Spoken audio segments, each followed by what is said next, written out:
Talk, the Taking Stock podcast, and check out county events, auctions, and more. And sign up for the daily update to receive top headlines delivered to your inbox 5 days a week. Go to farmweeknow.com. All ag, all Illinois, all you need. From the Hart Media Group newsroom and DeWittDailyNews.com, I'm Ben Hubbard with this expanded morning newscast.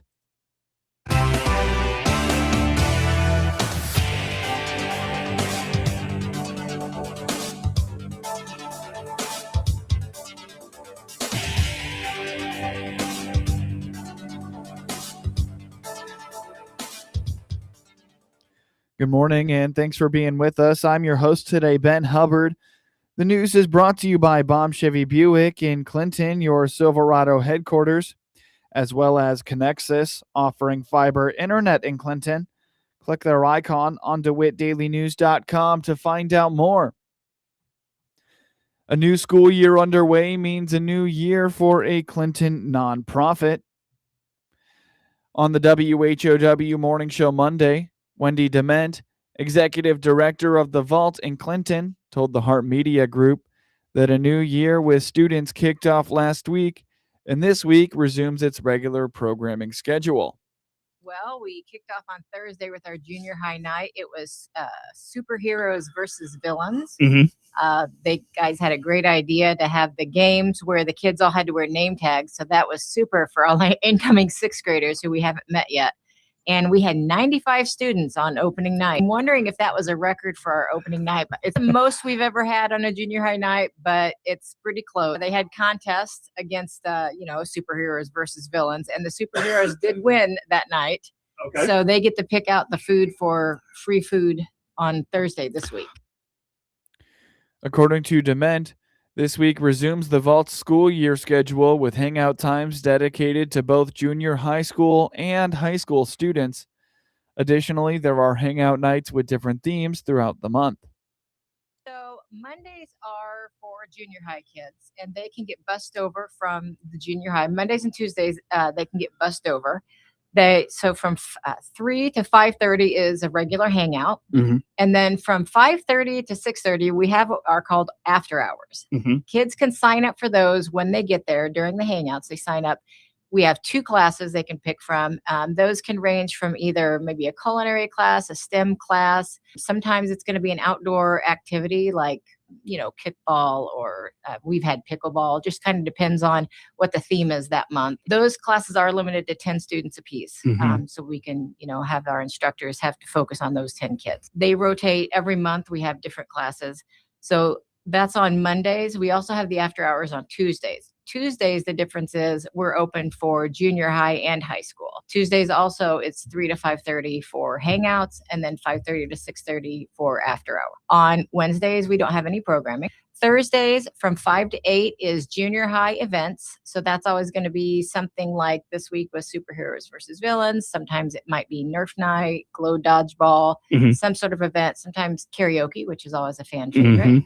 And then Friday nights is the high school event nights, or sometimes just a chill hangout, but that's going to be 7:30 to 10:30. For Dement and the staff and mentors of the Vault, it is a safe place for junior high and high school students to come and hang out. She emphasizes they are trying to engage with every student, so no one is sitting alone. She credits the mentors for being intentional about connecting with the kids.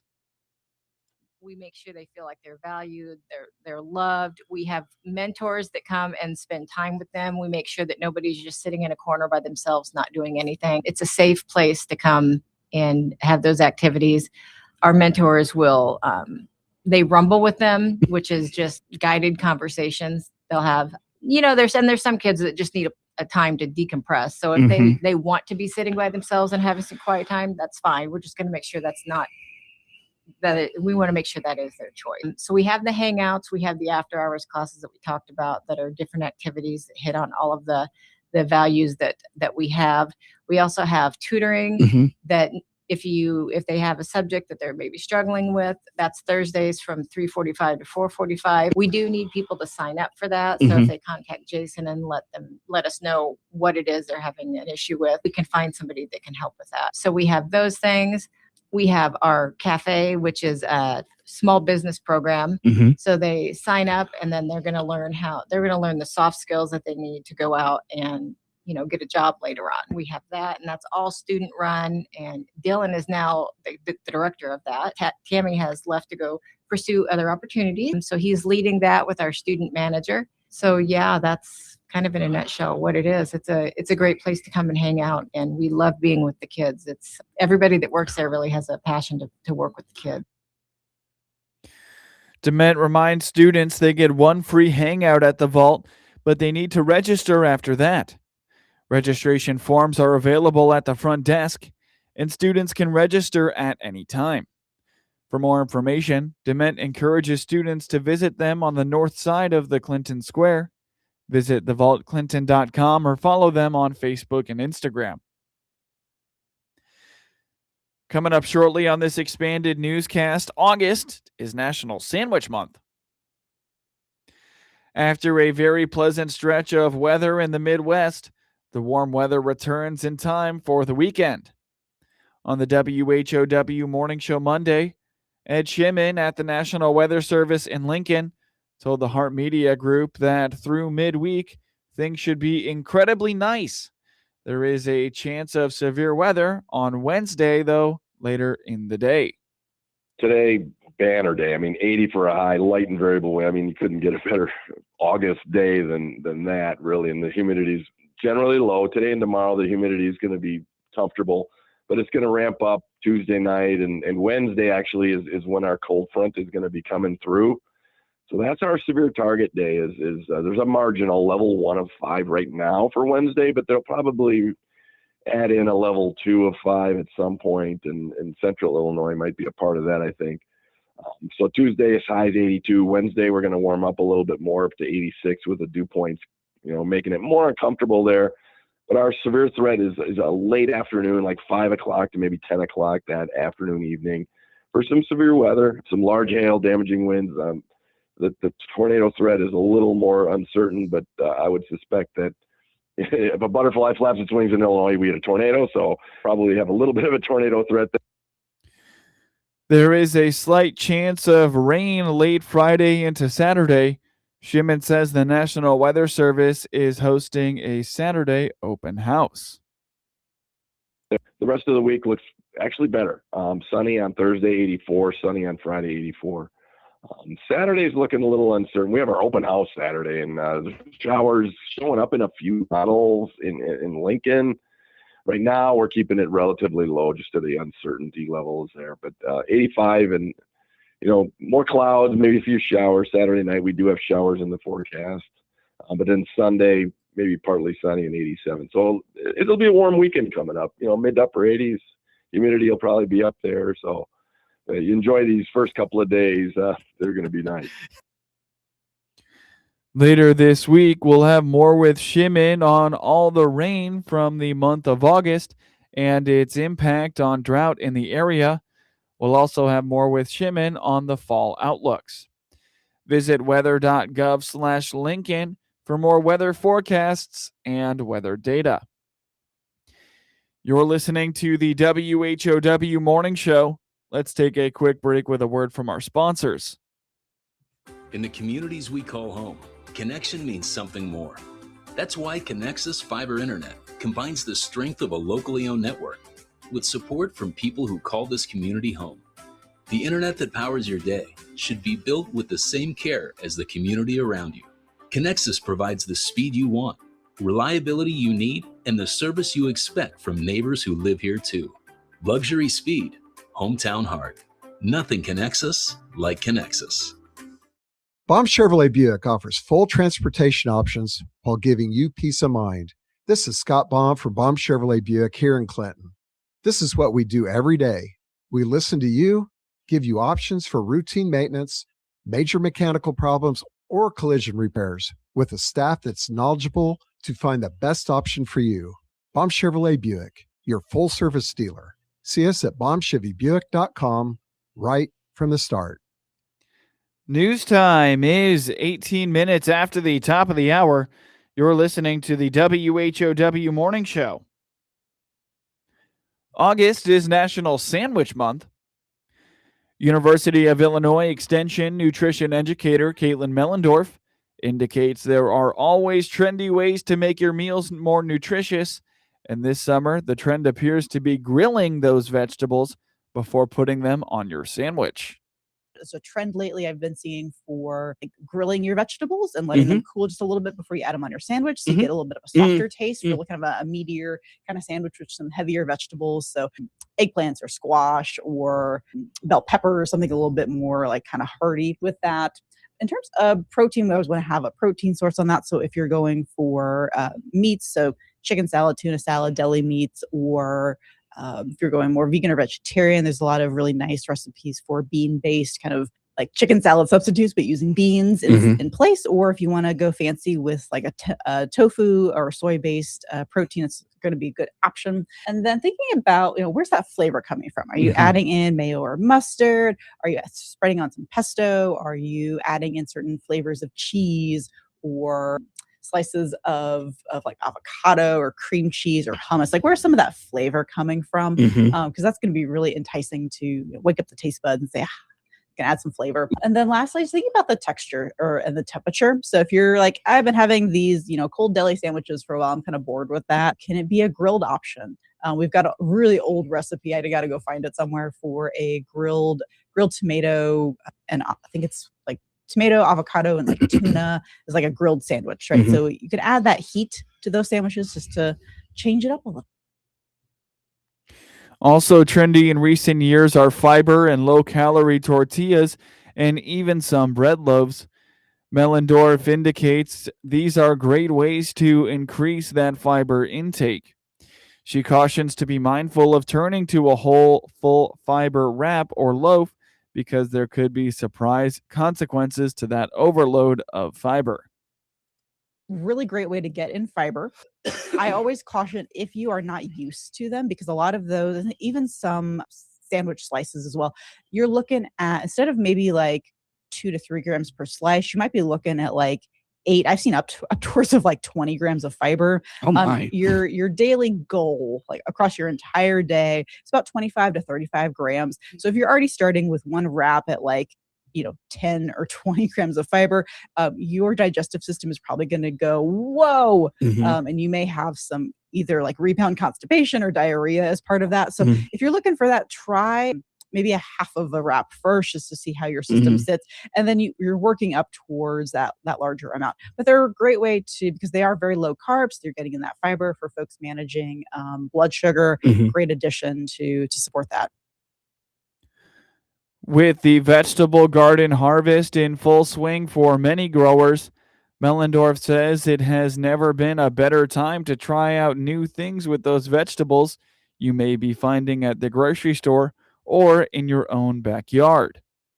The great time of year to really highlight checking out your local farmers markets, your local roadside stands. I'm seeing a lot of those lately. I think that we finally got enough heat.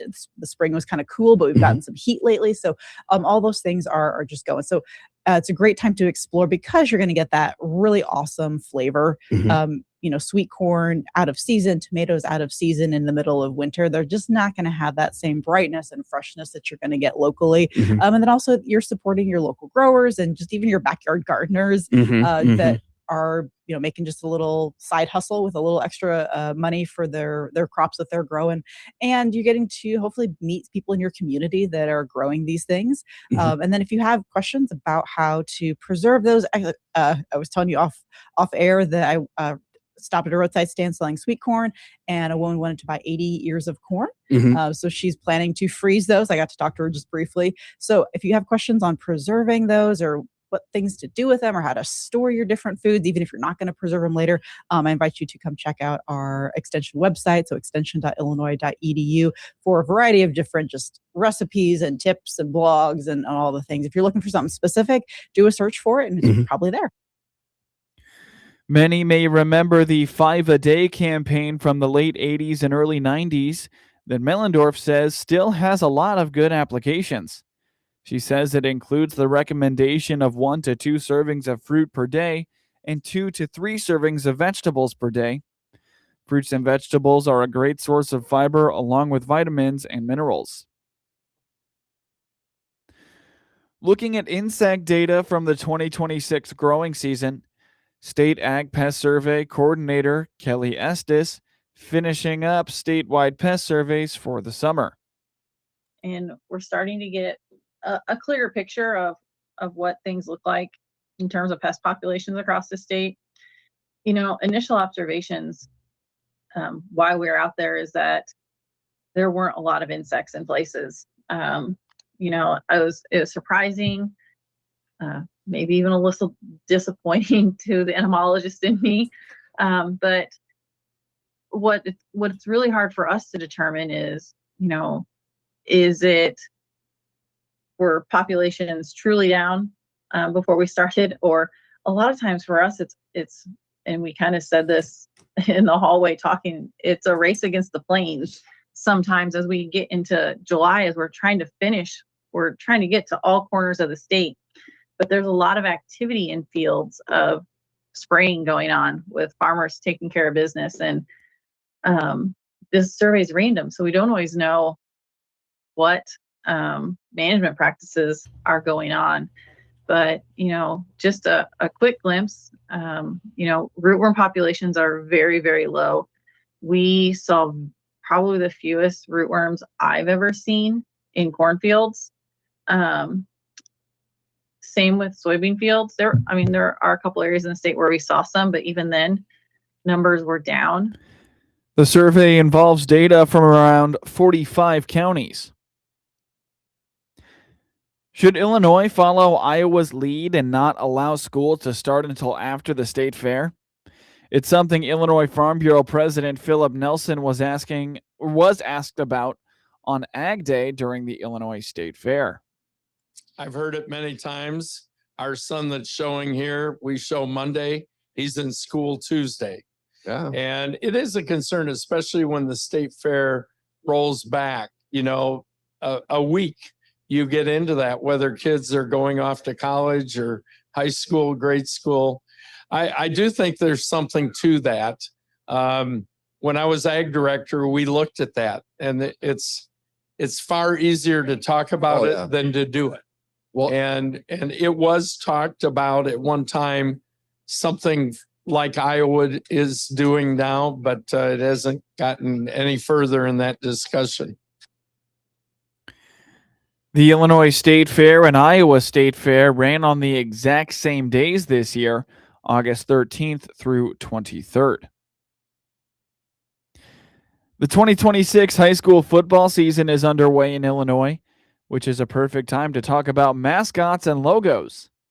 That's a passion for former Illinois FFA state reporter Levi Meyerhofer and his hslogos.com project. I've started loving high school mascots and logos when I was a freshman in high school, like you said, because I noticed that there were just so many cool ones in Illinois. My school used a variation of the Notre Dame logo, and so I noticed a lot of schools used the wrong one for us, and then that we used the wrong one for other schools too. And so that led me down a rabbit hole of finding logos and mascots, and then I got a book, which I keep on my desk, called Why Mascots Have Tails, the Illinois High School Mascot Manual. And so then that really grew that passion project. I started a website, hslogos.com, to display the accurate high school logos. I started with Illinois. That's over 700 of the 800 something schools from there. And then right now I'm trying to work on branching out across the country. And it's been such a fun project. I think that the high school mascots across the country, a lot of them tell the story of the small town. Sometimes they don't. Sometimes, I don't really think there's very many tigers in Illinois when it comes to roaming around, but they definitely tell the story of the small town.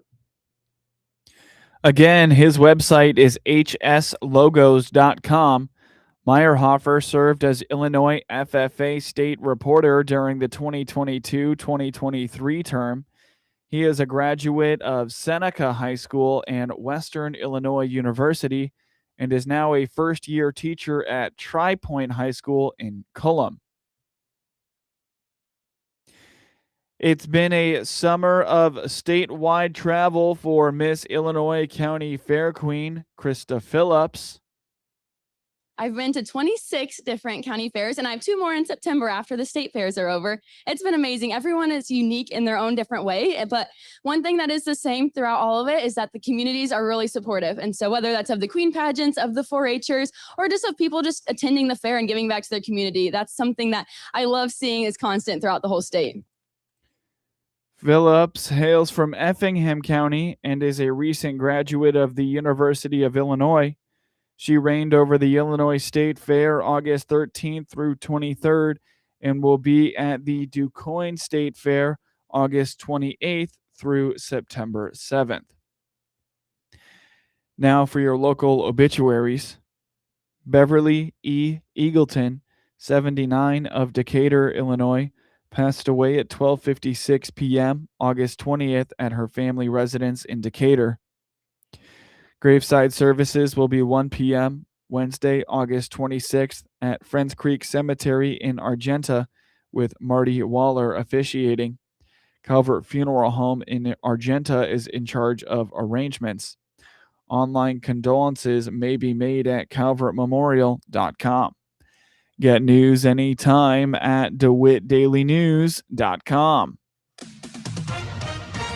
SRN News, I'm Rich Thomason in Washington. The student and business visas of up to 200,000 foreign nationals may be revoked, forcing those supposedly short-term visitors to return home. The Supreme Court has handed the Trump administration a win over election integrity, concerns a presidential executive order on mail-in ballots. The plan would create a federal list of eligible voters and would direct the Postal Service to deliver ballots only to those voters. When it comes to the U.S. declaration of economic war on Iran, Treasury Secretary Besson says it's already bearing fruit. Later today, Canada expected to announce its response to President Trump's 50% tariffs on a host of Canadian imports, some $20 billion worth of Canadian goods. On Wall Street, the Dow futures are up 209 points. NASDAQ futures ahead 231. The S&P futures are up 29 points. This is SRN News.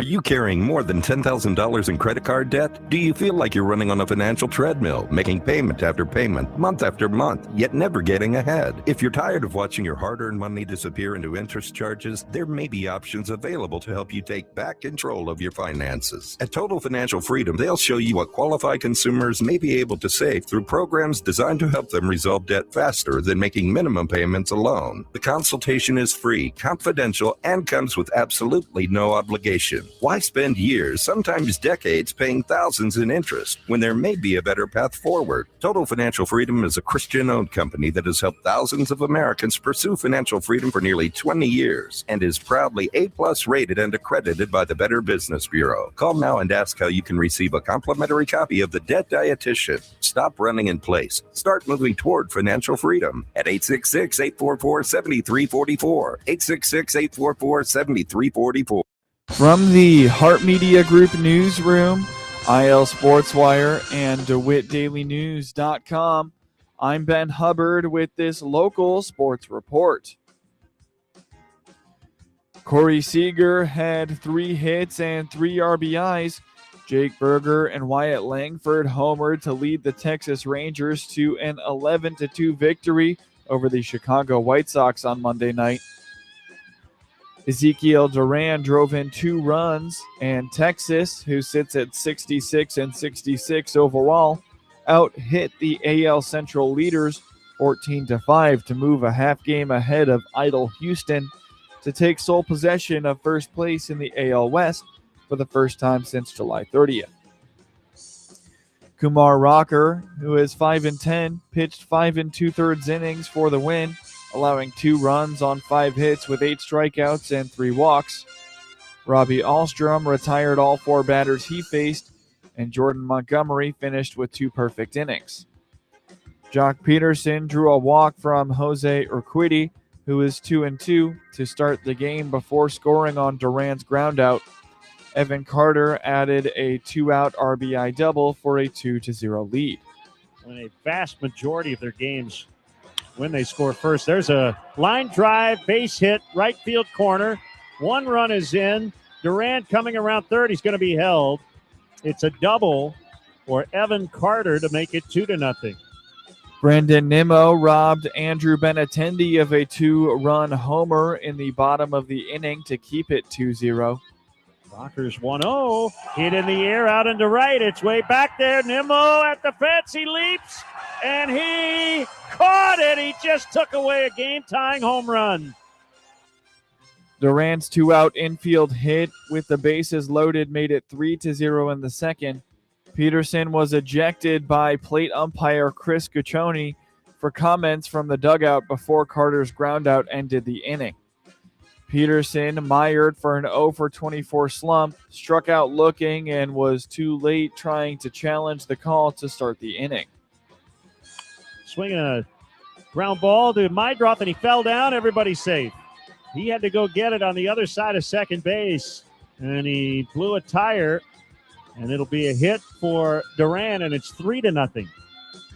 Tristan Peters homered for the third straight game and the 10th time this season. A 2-out shot in the second off rocker that cut it to 3-2. The pitch to Peters is hit high in the air to right. Nimmo at the fence will watch it go.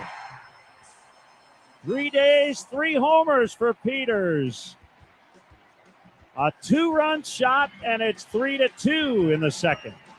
Seager drove in 2 with a 2-out double in the third for a 5-2 advantage. 3-1, and it's lined into left center. A base hit. Diaz is going to score. Freeman around third, and he will score, and they get those 2 runs right back. It's 5-2 Texas. Berger hit his 22nd homer leading off the fifth. Justin Foscue, who replaced Peterson, and Seager had back-to-back doubles with 2 outs for a 7-2 lead. 3-2 pitch is hit high and very deep center field. Peters back at the 400 marker. It is a home run for Berger. And it's 6-2 Rangers. 3-0-1. There's a line drive base hit right center for Corey Seager. His 3rd hit of the night. Foscue's going to score. A little trouble out there. He'll have a double. No error on the play. Berger added an RBI double in the 6th. Durant scored on a wild pitch in the 8th, and Langford hit his 15th homer, a 2-run shot off Trevor Richards in the 9th for the final margin. Berger lines a base hit out in the left center, and that thing's going to roll to the wall. And a run's going to score easily. Carter is in. The throw's going to go to third, and Berger is out. The run should count. Urquidy allowed 5 runs and 6 hits with 4 walks over 3 innings. Rangers right-hander Jacob deGrom is 9-8 with a 3.77 ERA and starts Tuesday opposite White Sox lefty Anthony Kay, who is 9-6 with a 3.96 ERA. Here, tonight's outing on WHOW. Pregame starts at 6 p.m. Michael Conforto and Carson Kelly hit back-to-back homers. Kevin Gossman gave up just 3 hits over 7 innings, and the Chicago Cubs beat the Arizona Diamondbacks 7-0 on Monday night. The Cubs moved to 5.5 games behind the Milwaukee Brewers for the NL Central lead. The Brewers were off on Monday. Conforto and Kelly hit their homers off reliever Taylor Clark with 2 outs in the 6th, breaking open a tight game. Conforto's 2-run shot to right field made it 4-0, and then Kelly, who played 4.5 seasons with the Diamondbacks, hurt his former team with a solo smash to left. That was plenty of support for Gossman, who is 2-1, and cruised through the D-backs lineup, needing just 94 pitches to complete his 7 innings. The right-hander gave up 3 hits and a walk while striking out 6 in his best outing for the Cubs since being acquired at the trade deadline from the Toronto Blue Jays. The Cubs took a 1-0 lead in the second when Pedro Ramirez smacked a triple down the right field line that scored Ian Happ. They pushed the advantage to 2-0 in the 5th when Seiya Suzuki's double off the left field wall brought home Conforto. Conforto reached base 4 times hitting a single, double, and a homer while also drawing a walk. Happ and Ramirez both had 2 hits. Diamondbacks right-hander Merrill Kelly is 8-12 and gave up 3 runs on 5 hits and 3 walks over 5 2/3 innings. He struck out 4. Arizona managed just 5 hits, all of them singles. Corbin Carroll stole 2 bases. The D-backs send right-hander Brandon Pfaadt, who is 7-1 with a 3.39 ERA, on Tuesday against Cubs righty Clay Holmes, who is 5-6 with a 2.49 ERA. In scores from around the MLB yesterday, the Boston Red Sox beat the Miami Marlins 4-2, while the Tampa Bay Rays took down the Detroit Tigers 4-1. The Washington Nationals routed the Colorado Rockies 13-3, while the Cleveland Guardians beat the Los Angeles Angels 4-2. The Minnesota Twins took down the Athletics 9-6, and the Seattle Mariners beat the Philadelphia Phillies 9-2. The Pittsburgh Pirates beat the San Diego Padres 3-2 in 12 innings, while the San Francisco Giants blanked the Cincinnati Reds 5-0. Get highlights of your local high school program by finding IL SportsWire on your preferred social media platforms, and get local sports anytime at DeWittDailyNews.com. This is staff meteorologist Jennifer Wojcicki with your regional radio forecast.